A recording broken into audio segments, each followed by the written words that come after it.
Mr. Chair, you are live. Thank you, Alex. Call the meeting Public Works and Utilities Committee for December 12th, 2022 to order. Can we have a roll call vote, please, Ms. Diaz? Counselor Amanda Chavez, She's excused.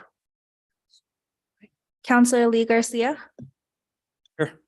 Counselor Mike Garcia, Present.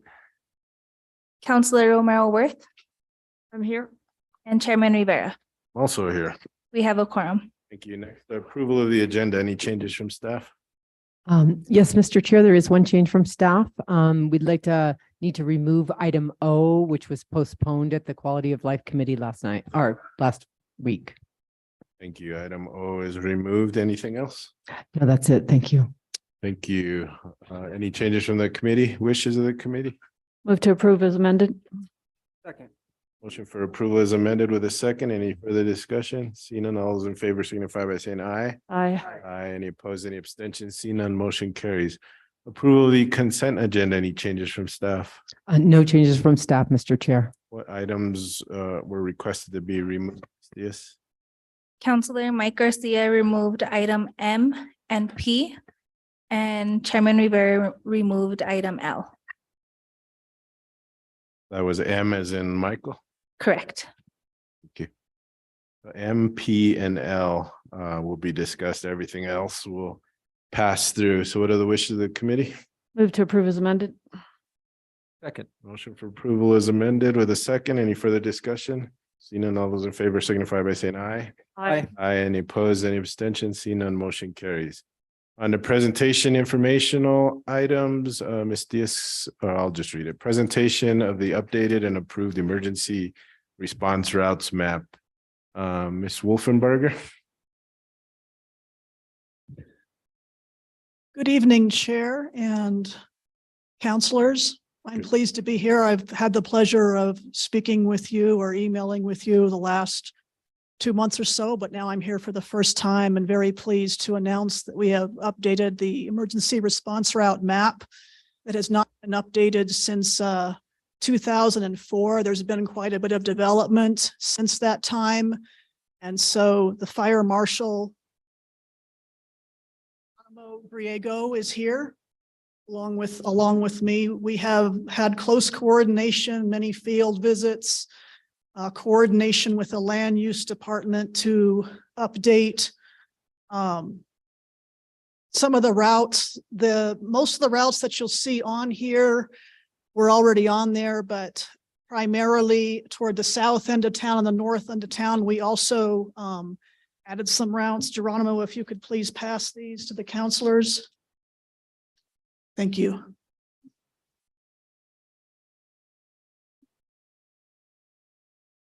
One thing I would like to add is once Geronimo and I had finished our field visits, we had the fire chief sign off on the plans with close coordination with him. And also, I just would like to note that we looked at a lot of the traffic calming devices on some of these routes, and we will be making updates and working with the fire department to identify any necessary capital improvements as a result of some of the traffic control devices that are on some of these existing routes, mainly some of the priority 1 routes. We intend to update this now every 5 years or so. So a closer schedule for that. We stand for any questions that you might have. Thank you. Any questions from the committee? So like Governor Miles, it already has traffic calming devices on it. But here it's listed as red. Do we know why we kept that red instead of maybe making it blue?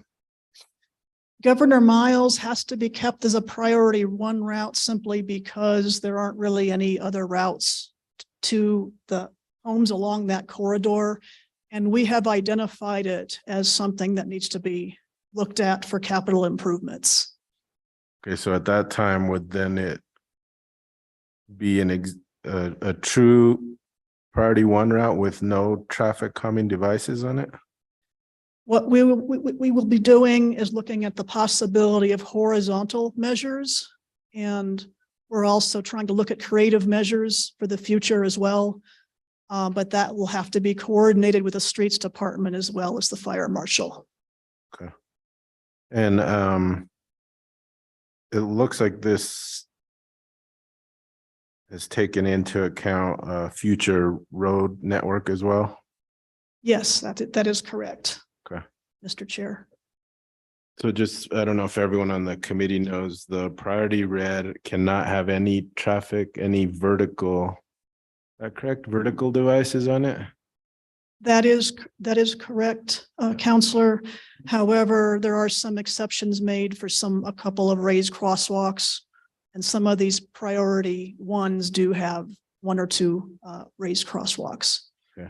The blues can only have a vertical device if it's approved by either the fire marshal or the fire chief. And then rest of the areas or neighborhoods can apply for traffic calming as the ordinance states. So Counselor, if I may, to add to that is, speed tables are allowed on priority blues. blues, okay. And for those of you who are not familiar with speed tables, they're basically allow for a little bit higher speeds than the speed humps. So they're longer and not as much impact on the vehicles traveling. Right. So I asked for this from Director Wheeler, so knowing that it hadn't been updated in many, many years, and knowing that there were new annexed areas that we had where people were asking for traffic calming devices. So I think this will make things a little easier for all of us. Thank you. Thank you for the presentation. Thank you. Did you have anything, Geronimo? Sorry, Fire Marshal Greg. Yes, sir. Thanks for having me tonight. I did want to point out a priority for the fire department itself would be Richards along the Arroyo for improvements. It's near our Station 7, but it's actually an access point for us. I know during inclement weather, we have issues there. So if we can get any improvements there, that would be beneficial. We made some changes along with the map in some areas that didn't have connectivity. So we went ahead and addressed that. There's some purple highlighted roads here that are future use. But at the same time, we just wanted to make sure that we pointed that out.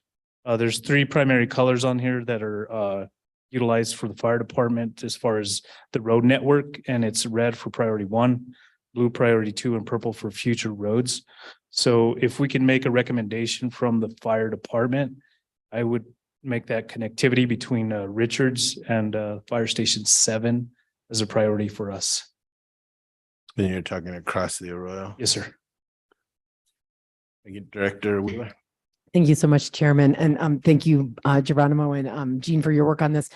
Geronimo, could you share with me that thought that you had about the trade-offs between not having traffic calming devices and allowing speeding and having them where there are emergency routes? I guess from my perspective, I think that, and we're talking about Governor Miles primarily, but I think our fire department is pretty used to what we have currently out there. I think it would kind of be detrimental to the area if we made any changes to the traffic network because we got a lot of pedestrians in the area. So I know we utilize Sirius Road as our primary route and also Richards. So we make we make our emergency response through there. But like traffic engineer, Ms. Wolfenberger was saying that, that is an improvement that we can make there. And she mentioned some traffic calming that might be an improvement for that area. And I think it has to do with the width of the road and our apparatus are quite a bit wider than a normal vehicle. So we can actually cross through and it actually has like a lane just for our apparatus to go over without having to. But these are all improvements that the traffic engineer is familiar with, and I'm not. All I'm here for is our emergency response and to get improvements in our emergency response route. So I thank you. Thank you. Anything else, Director Wheeler? Thank you, Geronimo. Thank you, Jean. Appreciate it. Appreciate your work on this. I'm sure there's a lot of driving around and a lot of effort. So thank you. So we're here for. Thank you. Appreciate it. Thank you, Chair and Councilors. Thank you very much. We're on to our consent agenda. And the first one to be discussed is item L. Will you read that into the record, Ms. Diaz? Request for approval of a memorandum of agreement between the city of Santa Fe County and the town of Edgewood regarding the Regional Emergency Communication Center migration to the statewide digital trunked radio system course, including the city's commitment to pay the initial costs associated with the move proposal and the estimated amount of $194,102. This is Manuel Gonzalez's item. Thank you. Joe Beta, you're representing IT, I assume? Yes, sir. All right, so I pulled this and you and I have had some discussion about it, but I've been waiting for the city manager and the finance director, I think, to give a breakdown of the spending that has gone on so far with regards to the radio system. So we purchased several $1 million worth of equipment and radios. And then we approved money to move the primary site to Los Montoyas, which ended up being a big mistake. So then they came back, IT came back and asked for money to move it back to the original site, which was at Buckman, and that never happened. So we originally were at Prime. Then we had a project to move to the P25 system at Los Montoyas. So there was that project, right? And then we had issues at Los Montoyas. So then we put in a request to move back to Prime. At that point, we went from Prime, we pivoted, and now we're going off to we didn't complete that project. And we pivoted and we're going now to the state system. What happened to the funding to move it back? So the funding to move it back, we closed out that to move back to Prime. We closed out that project. It was for $273,000 was the PO. And we cut Motorola a check for the work that had been done for $176,754. So what work had been done on the primary site? To move back from Los Montoyas to Prime, we purchased equipment and also what would the labor that was required that we paid them to do the research and project manage the project and stuff. So what equipment did they move back, or what equipment? Did we purchase antennas? I know of the antennas. I don't know quite what else, whatever was required for the project. I can't really speak to specifics. So is it still there at the Prime site? It's being stored because we didn't use it because we pivoted to move to the state system. So that equipment is in storage somewhere? Is it Yeah. still usable? Yes, I was just talking to our subject matter expert who used to be worked for the state. He was one of the lead engineering folks for the state radio system, and he said it is definitely usable. And we're going to use it or are we going to give it to the state? No, we would use it, whatever our plan is, if we want to use it for our non-public safety radio, we could do that. Okay. That's a possibility. All right. So when you talk about non-public safety radio, who else uses this system?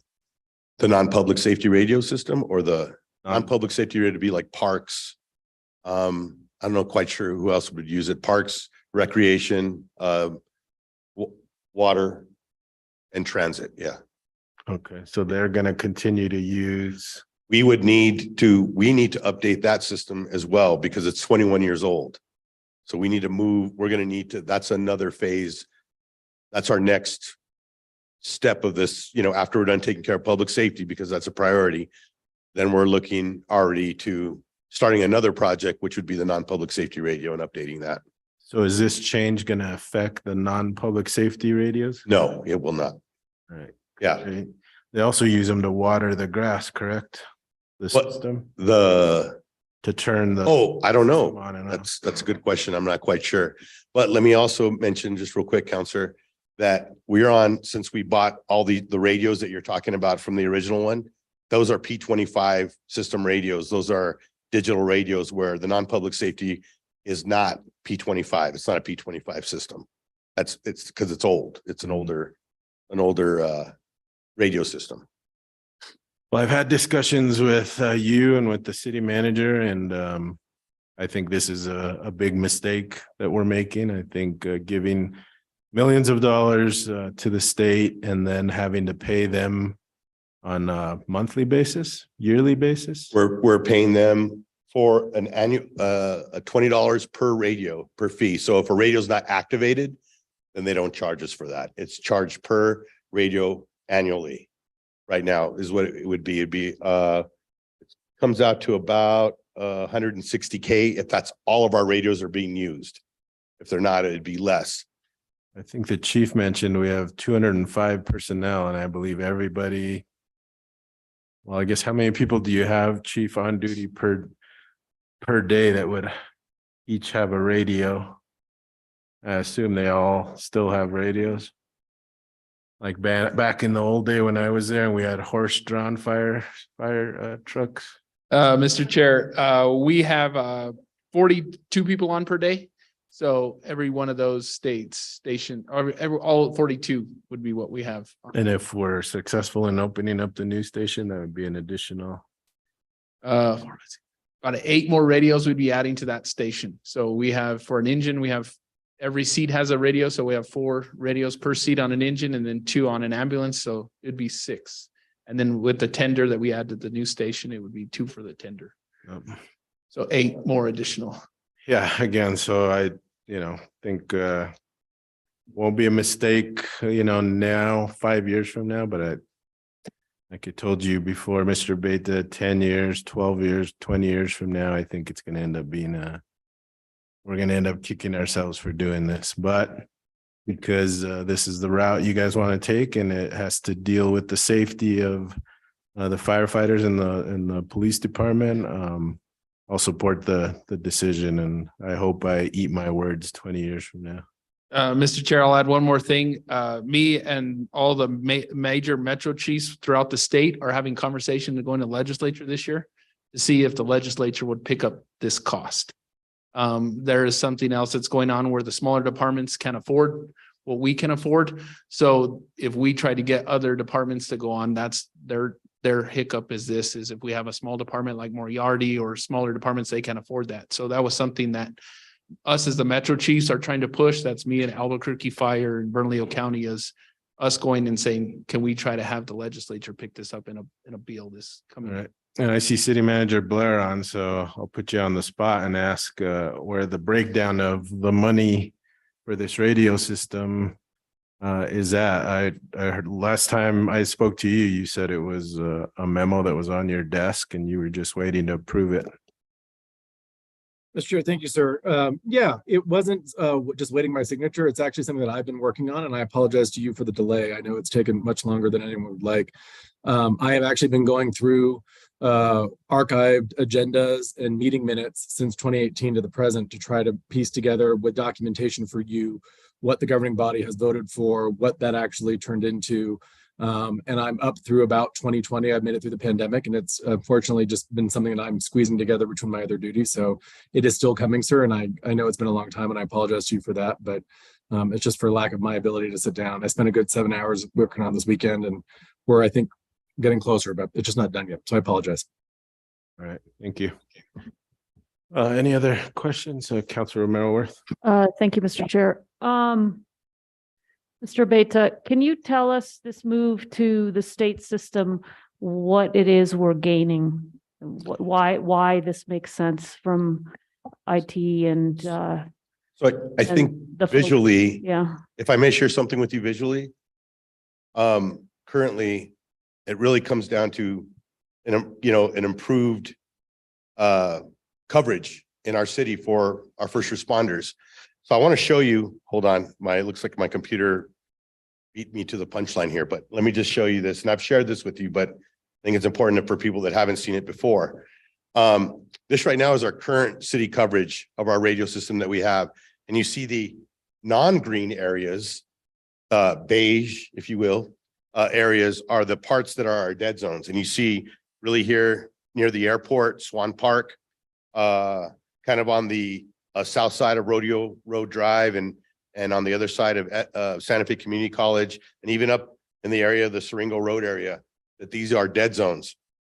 And so this. Hold on that point, were they dead zones when the prime site was at Buckman? I'm not quite sure. I can't answer that question. I'm not quite sure. Mr. Chair, I think our IT director can answer that. Mr. Chair and Council, the prime site was never stood up at Buckman.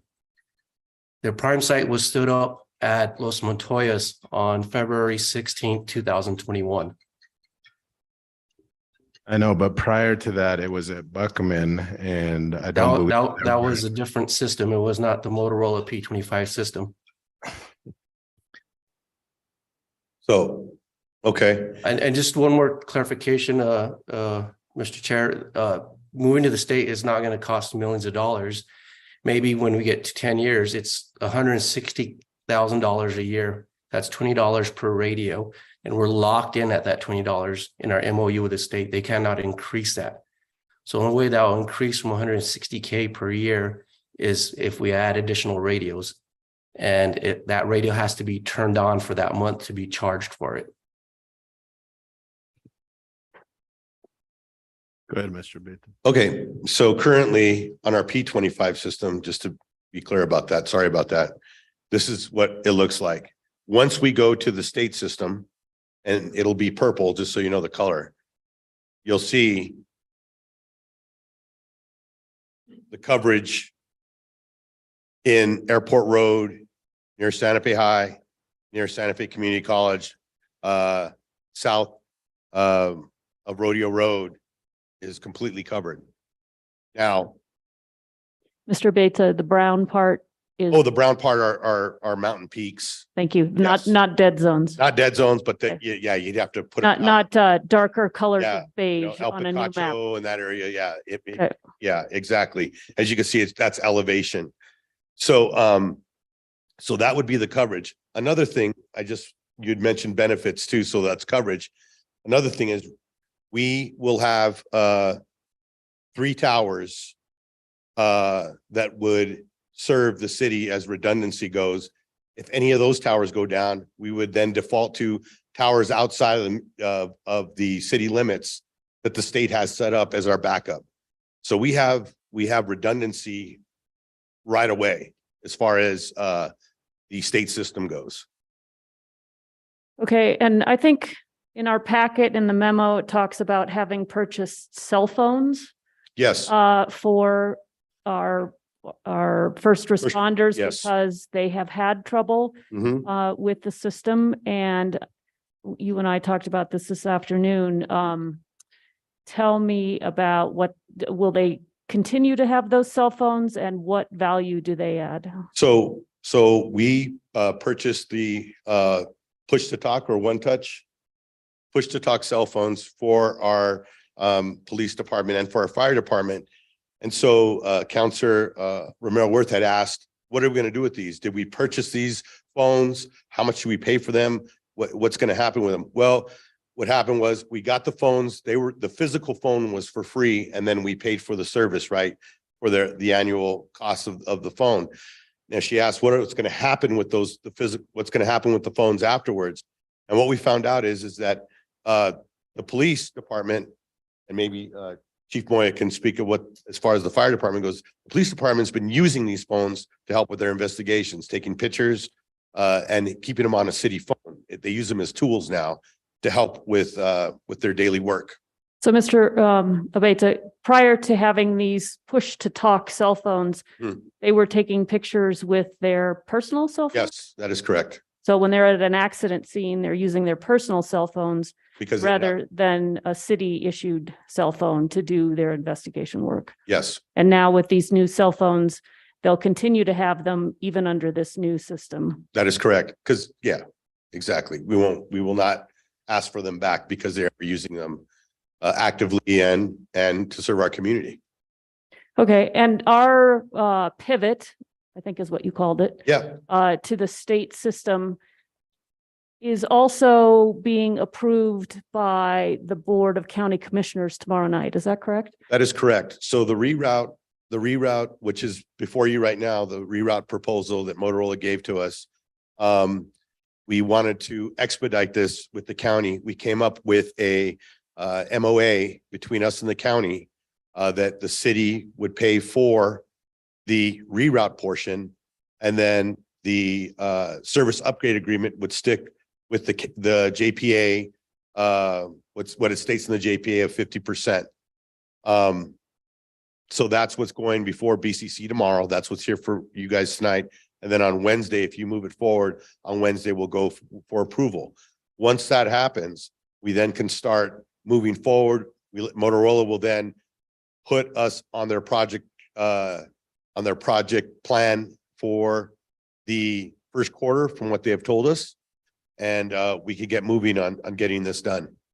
And if we had stayed with the old system, I believe you told me that we would have faced pretty large cost. I forget for what, and we would have been responsible for 50% of that. So with the current system, if we were not to do anything at all, we were told by Motorola that the service upgrade agreement that we were due for the service upgrade agreement at RECC, which we're on the hook for 50%.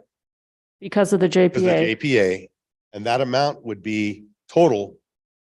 This is the total amount, 998K or 996K. We are responsible for half of that, which would be 498K.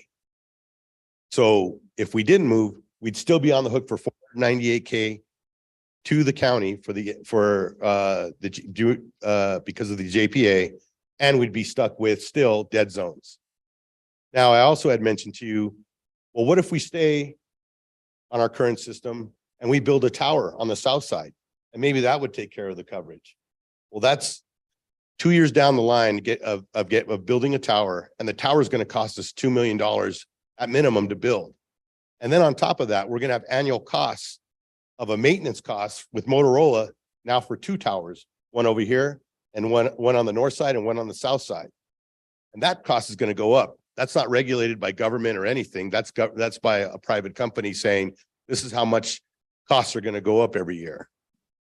Okay, and then I think just one final thing. So by moving to the state system, we are going to avoid some of these costs. Mhm. We're going to have better coverage Yes, shown by your map. yes, We're going to have redundancy so that we will be able to our first responders will be able to communicate without any drops in service. that's correct. We get these cell phones, which is another redundancy, I Mhm. think, and also an added benefit because they're no longer using their personal cell phones for their work. Yes, And then I think in joining the state, obviously a bigger entity, a bigger player, we get maybe the benefit of their negotiating power, since they'll be out front and we're really piggybacking on this bigger entity. that is correct. Okay, anything else I'm missing on this? No, I mean, another question that was brought up just real quick, the radios that we purchased originally for the All right. 25 system, Yep. those are our radios. We don't need to buy new radios for moving to the state. However, we'll need to purchase the upgrade flash, which is like the programming for the radio to be on the state system from Motorola for this. So all that equipment we purchased, we will be able to utilize. Yes, the radios especially, because I think the radio costs were a pretty high cost when we purchased them back for the P25, the move to P25. And then, and I guess in terms of things that maybe you can clarify this because I'm not sure I know the answer. The $176,754 you mentioned at the beginning Yes. for equipment and labor paid to Motorola. Mhm. You said there were some antennas paid and then labor paid to Motorola. That basically, I mean, those antennas we may not be able to use and. We may be able to use. them. Okay, It was all right, confirmed, so- Yes, Okay, so then just the labor of trying to go to to move to it, yes. to move the, I don't even know what the right word. Los Montoyas to Buckman. So the transfer statement. Yes, the Buckman Transfer Station. Yeah, not Buckman direct diversion. That's correct. So we did lose probably a little bit of money in trying to move the system from one point to another in the city. That's right. But we've recognized that to continue on that route would have it wouldn't necessarily be beneficial, both in terms of cost and in coverage and in terms of what we're getting. Yes. And so therefore, a decision has been made to go this new direction. Yes. And I don't know if this is good logic, but by making this, we will recoup all that back in the long run, right? Of what we had paid out from the pivot that we made. Okay, thank you. That's all I have, Mr. Chair. Director Gonzalez. Mr. Chair, Councilor Romero Worth, another benefit is we're not required to use Motorola radios going to the state system. We could go out there and purchase, whatever radio we want, whatever vendor, the better radio, the cheaper radio. So that's another benefit. On that move from Los Montoyas back to Buckman, we tried to do that, but Motorola put that project on hold. There was issues identified with that move back there. And that's when we, started the discussion with the state, and that opened up the door moving to the state system. So it wasn't just that we didn't make this decision just because it was a better system and we end up saving money in the long run. We could no longer move back to the Buckman site.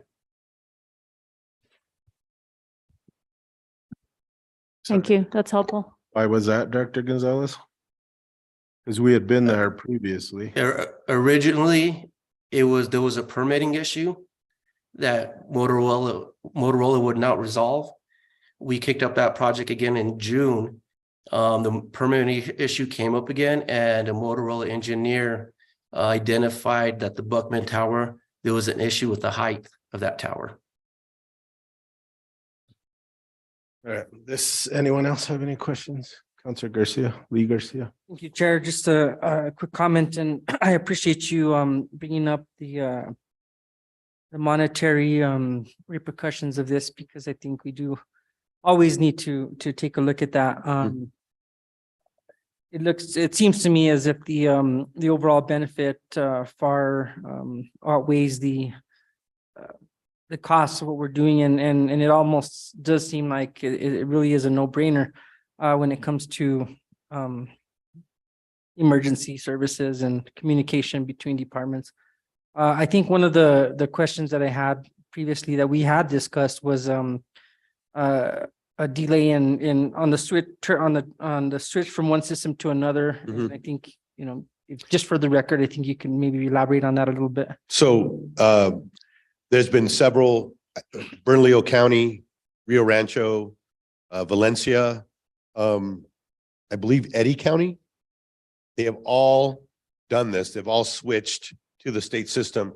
So the state, Motorola, they have a system down. They have a plan down where there's no interruption. There's not going to be, there will be no interruption to make between both systems that would have an interruption of service, and it would provide us with, for several hours of not providing us any coverage, radio support or anything like that. They've done this many times, so they know what they're doing.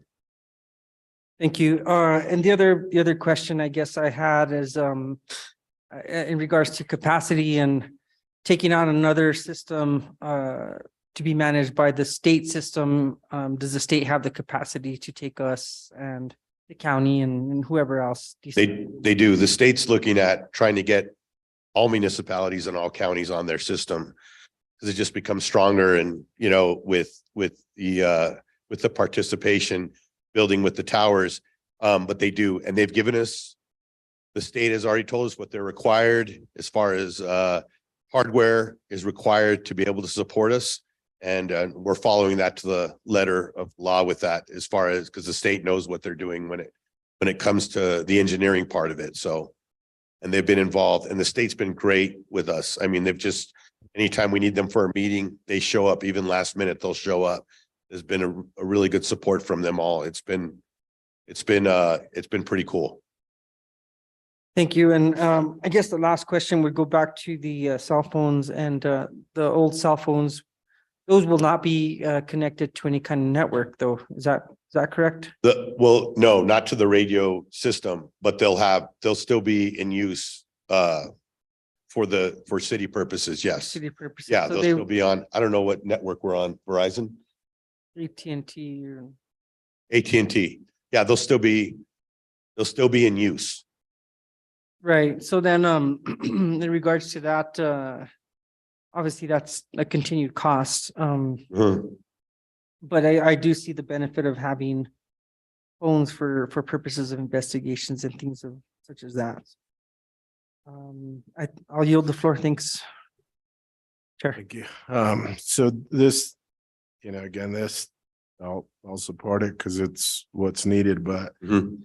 this to me is a bad magic trick. We made changes that led to all those dead zones. And now it's being presented as, here's this great fix when we're the ones that created the problem. It is a great fix. It is redundancy. It is all that, but it's fixing the mistakes that we made when there are other ways to fix them. Mhm. Probably less expensive ways to fix them.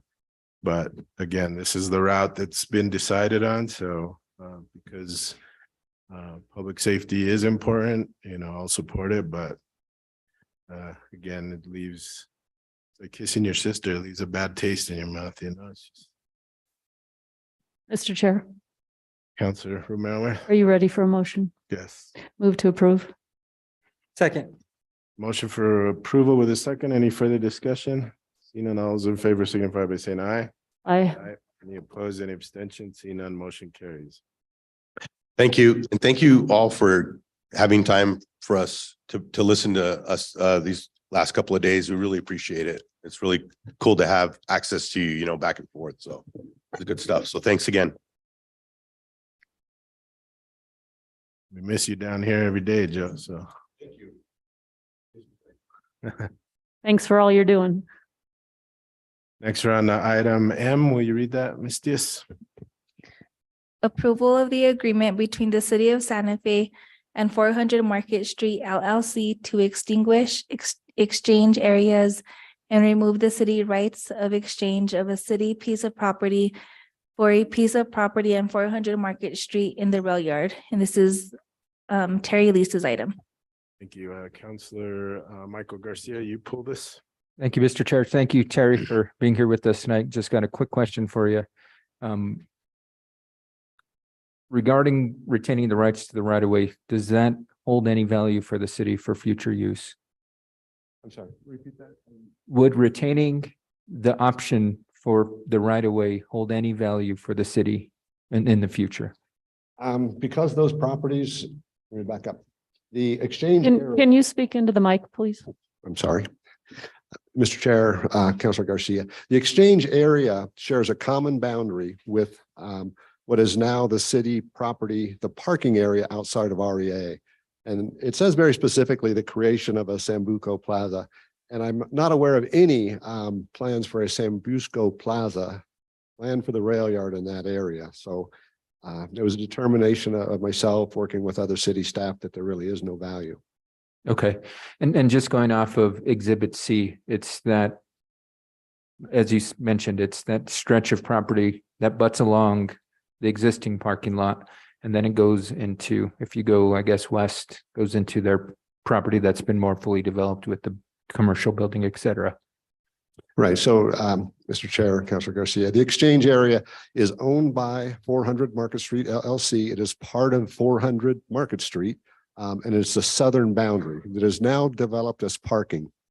Right on the other side of that wall is the city's parking area outside of REI, and the area that is that was defined in one of the exhibits as a future Sambuco Plaza. Okay.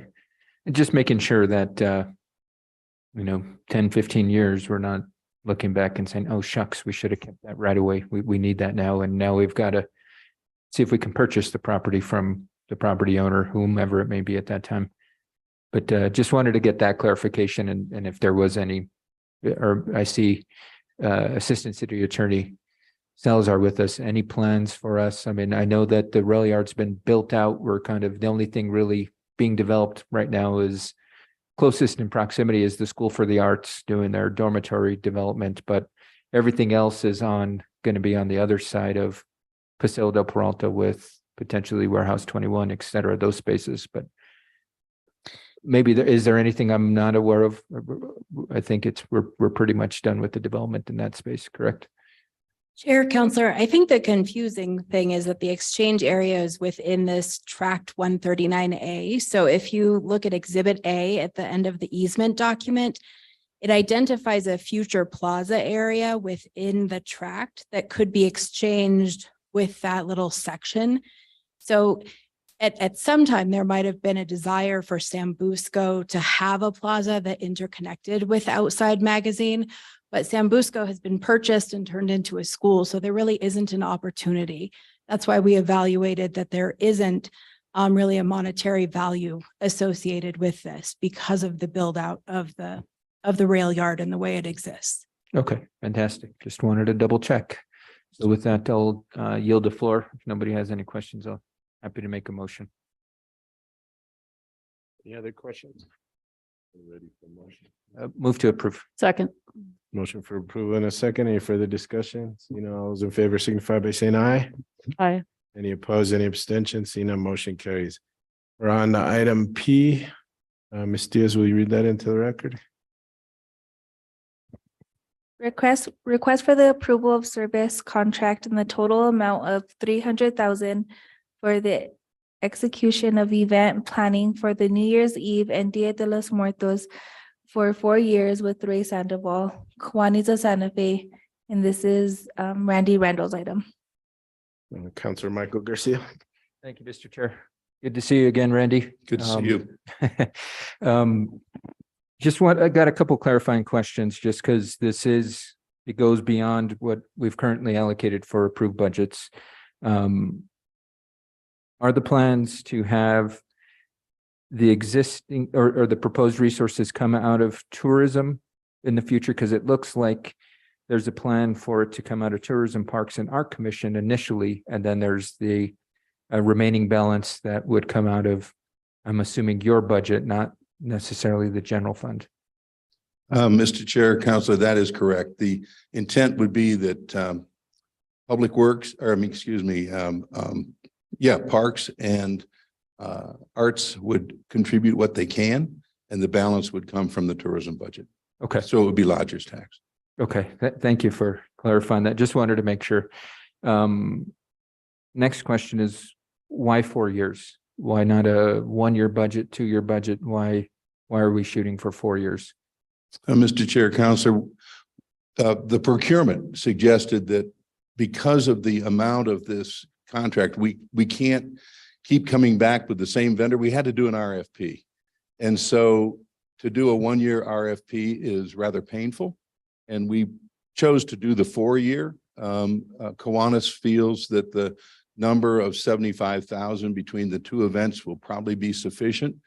And it can be supported with private sector funding in the event these dollars aren't sufficient. So there might even be a savings if we're able to get more private sector participation. But post-COVID, it's been a lot more difficult to get the businesses to step up. Okay, well, I hope there's a savings, but thank you for the clarification on why the 4 years. I know that the full package from the applicant's not in our packet. I think the New Year celebration has proved to be successful. The initial Dia de los Muertos event was successful in this, and there are a lot of people there.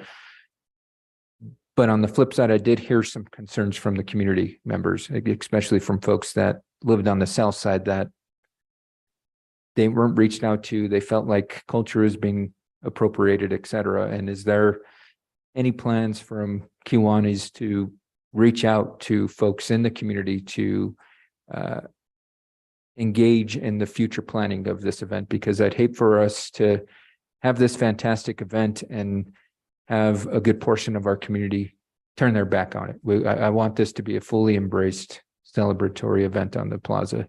So I didn't know if you can maybe shine some light on that, or if because we're still in the kind of the approval of the RFP process, but just to help maybe ease some concerns from some of the folks that had voiced their concerns after the event. Mr. Chair, Counselor, thank you for that question because this first year it was a kind of a practice event, if you will. We did bring in support from some folks that are Mexican heritage to be sure, and we actually had consultation from Mexico on the event. But there's a definite intent to involve the South Side in this. The whole purpose is really for the resident. It is inward facing as opposed to tourism facing. Someday it could be an attraction to Santa Fe, but that's not the intent of the event. So definitely Kiwanis has committed to do more outreach to all of the community that would that feels the ownership of this event. We don't want to take that away from them. We want this to support their celebration of it. Great. Thank you for clarifying that. And if folks, I guess if folks do have some concerns, the appropriate mechanism would to reach out to Kiwanis, or how would we go about that in the future? Just if folks want to be engaged, which direction should we point them in, your direction or the Kiwanis organization direction? Mr. Chair, Counselor, it could be either and both. I can assure you if there's an outreach to me, I will be responsive. I can't speak for Kiwanis, but I can commit that we will definitely be responsive to any thoughts or concerns that any of our community has. Okay. Thank you so much. I appreciate that. And just want to make sure there's an avenue for folks to feel like they can participate in the process. The last couple of questions I have are just more logistical. I was reviewing the proposed contract and I don't know if it's a typo or if a correction needs to be made, but it's on page 17 of 34 in our packet.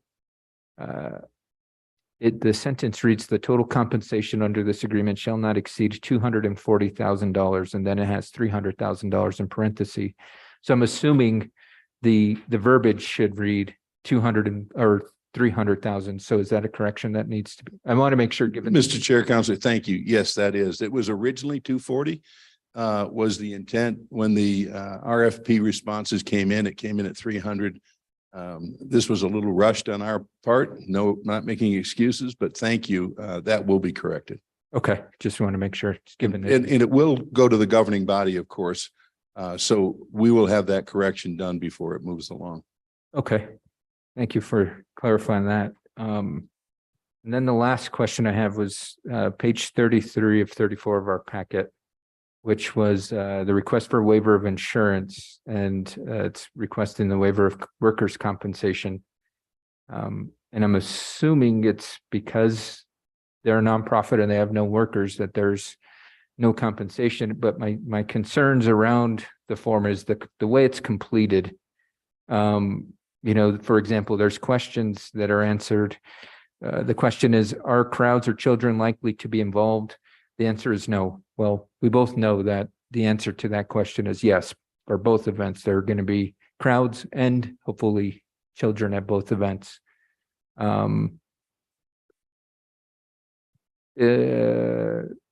Will the city rely on information to make future decisions? Well, I would rely on information to make future decisions if we want to move forward with this type of funding for these type of events. So I would recommend we go back and relook at the completion of this form because I think it's a little misleading in that sense. We will do that, Councilor. Thank you. And then the last question I have, given that it is a fiscal request, why is this not going to the Finance Committee? Well, Mr. Chair, Councilor, it will. It was originally intended that it would come to Public Works tonight and get to the governing body on Wednesday, and there was no way it could go to Finance. But it did not make the governing body agenda. So we'll deal with this year's celebration for New Year's separately with a purchase order, and this will go to Finance hopefully in January before it gets to the governing body. Okay, so Mr. Rendell, given that said, shouldn't that lessen the resources given it was proposed that this is going to cover multiple events and this. We will extend it 6 months on the term so that it'll cover. This way, it really will cover both events in the same fiscal year. So it'll be a cleaner contract once that correction's made. Okay, so calendar, we'll work off the calendar year versus fiscal year for this. Okay. With that being said, no other questions. Thank you, Mr. Randall, for providing the clarification. I look forward to these events. I think the New Year's Eve event has proven to be successful. I think the Dia de los Muertos event has some great traction and opportunity. I just want to make sure it's an event that doesn't commodify or appropriate culture, and it's something we've got to be very careful of. And so, thank you for attention to this. And no other questions. I'm happy to make a motion. Councilor Lee Garcia, you have a question? Thank you, Chair. Just to kind of elaborate a little bit more. And you know, I think the Kiwanis Club has done a great job with all these events. But when the RFP has gone out, was there any other organizations interested in? Mr. Chair, Councilor Garcia, we did have a second response that was not a complete packet. So through procurement, it was determined that it was a non-responsive response and it was not evaluated. Okay. What, did it meet the deadline, or it just wasn't complete? It was incomplete. Thank you.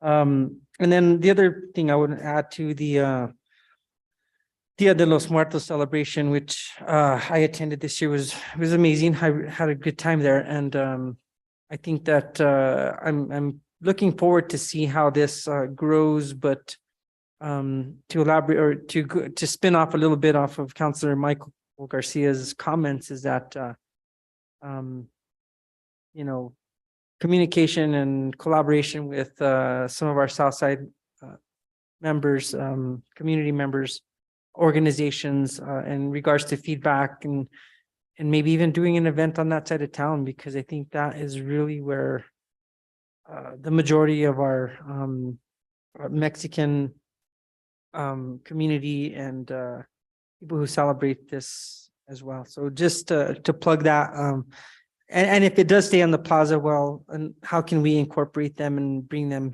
here to the best of our abilities? So I think that's really important. And I'll yield the floor. Thank you. Anything, Mr. Mower? Randall, how does one become a city-sponsored event?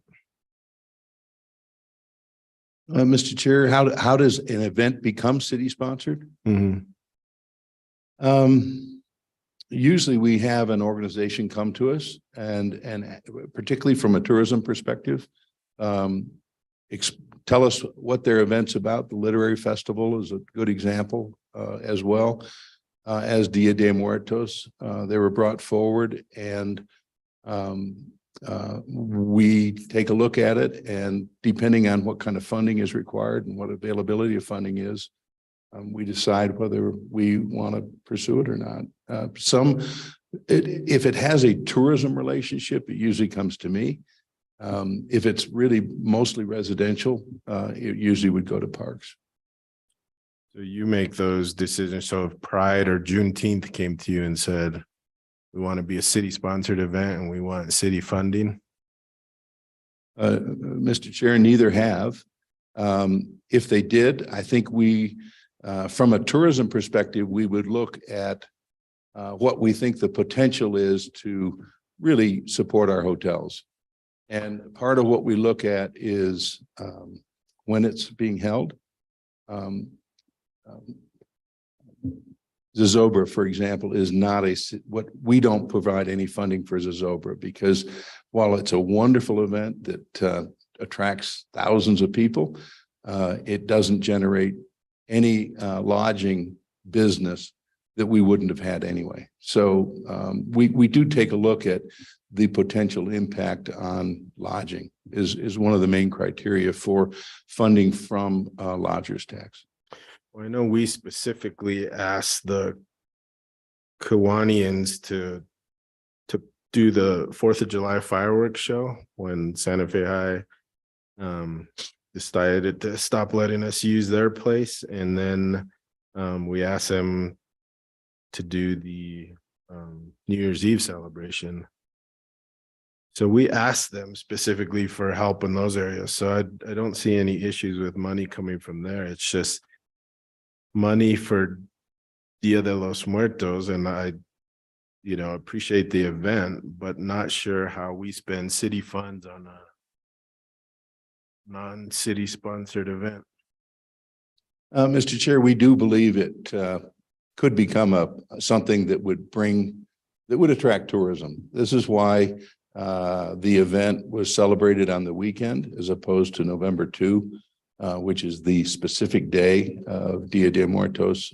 So we put it on the weekend, and we think it could grow into an event that at least a regional visitation, regional potential visitors could appreciate.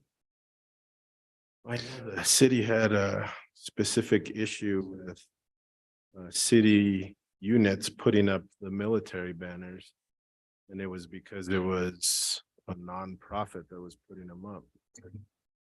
And here now we're giving seemingly a lot of money to nonprofit to do an event on the plaza that other things like Juneteenth and Pride do without city funding. Mr. Chair, the major part of the funding actually is reimbursement of expenses.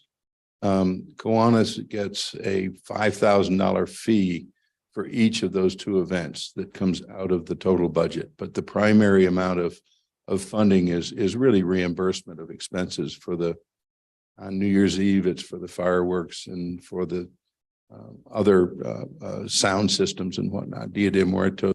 Yeah, I understand New Year's Equipment. Eve. It's just Dia de los Muertos that I'm having issue with. So, and again, not with the day itself or the celebration itself, but really having a nonprofit apply and be given city funds when there are other events that happen on the plaza that either don't get them or maybe they just haven't asked. I don't know if they would all be treated the same or not, but I have a concern with that. So, Mr. Chair, I would mention that in addition to this funding, there's $100,000 that is in the tourism budget that is awarded to organizations who apply for it through the Occupancy Tax Advisory Board. They do the reviewing and they make the recommendations on how that money is spent.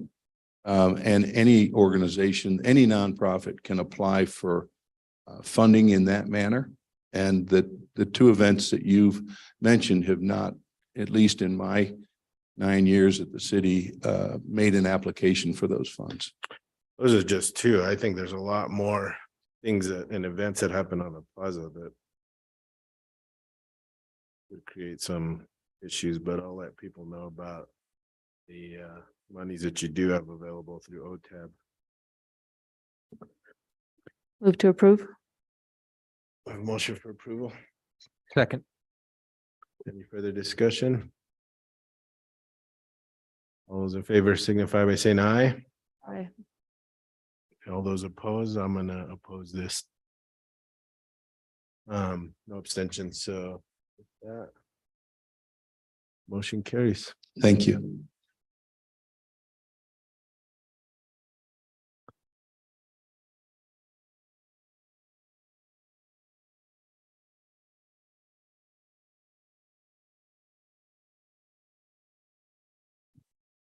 Somewhere I lost my agenda. There it is. No action items for discussion, no executive session, matters from staff. Director Wheeler. Thank you, Chairman. I guess this is our last meeting of the year. So thank you so much for your leadership this year and all of the committee for your partnership in Public Works and Utilities Committee. It's been a great year and hope you have wonderful holidays. So thank you so much. Thank you. Thank you. Director Jones. There are no matters from utilities, Chair. Thank you. Yes. I have no matters. Thank you. Thank you. Matters from the committee. Counselor Michael Garcia. Sure. Mr. Jones, is this going to be the last meeting you'll be with us? Counselor, I believe I have one more meeting Okay, next year. so we'll wait to bring the balloons and cake until that time. Thank you. Okay. No other questions, just want to, I guess, Director, there, make sure that the crews are out getting ready, the roads ready for what will be a slippery situation here in a bit. So, please. Yes, sir. The crews are ready. Okay, thank you. With that, no other comments. Thank you, Mr. Chair. Anything else from the committee? Matters from the chair. Just want to again say thank you to all of you for a great year. We've gotten a lot of work done between all the committees, and pleasure to sit with all of you on this dais and make the decisions on that come before us. And thank you to Director Wheeler, Director Jones, Ms. Diaz. You're a lifesaver every time we have a meeting and putting it all together and getting it ready. So I appreciate you tremendously, and glad we have one more meeting with you, Dr. Jones, Director Jones. And just want to wish you all a Merry Christmas and a Happy New Year as well, and look forward to a good next year. So our next meeting is Monday, January 9th. With that, we are adjourned. Thank you all. Thank you, Alex. Be careful out there, everybody. It's slippery.